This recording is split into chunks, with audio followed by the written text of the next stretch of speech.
VOA, 14th of July 2023, Australia urges China to continue easing illegal trade sanctions or face the repercussions. Due to its ability to diversify its markets throughout the pandemic, Australia is now less dependent on China than it was previously. On the eve of the East Asia Foreign Ministers Summit in Jakarta, Indonesia, Australian Foreign Affairs Minister Penny Wong spoke with Wang Yi, the head of the Chinese Communist Party's Foreign Policy Department.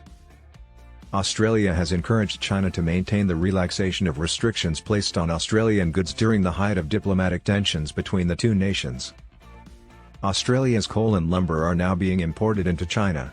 However, there are still levies on other goods like wine and lobsters. Wong has also expressed alarm over the imprisonment of Australian nationals in Beijing on spurious national security allegations, element of China's hostage-taking diplomacy. Wong provided reporters with an update on the Thursday negotiations in Jakarta. It was an open discussion, and there were several issues raised about trade impediments, she said. I appreciated the recent improvement and underlined our hope that it will continue. Wong claimed that she also brought up the ongoing detention of 2 Australians in Beijing who were suspected of offences relating to state security. In January 2019, China jailed author Yang Hengjun. The next year, Chang Lei, a well-known Australian television host for the Chinese government's English news channel, CGTN, was detained.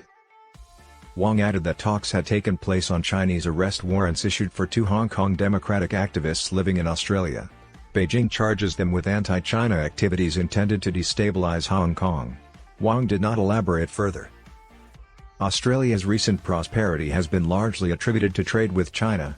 Still, recent political conflicts over human rights, Beijing's territorial aspirations in the Pacific and the South China Sea, and the detention of Australians and the COVID-19 outbreak have strained bilateral ties.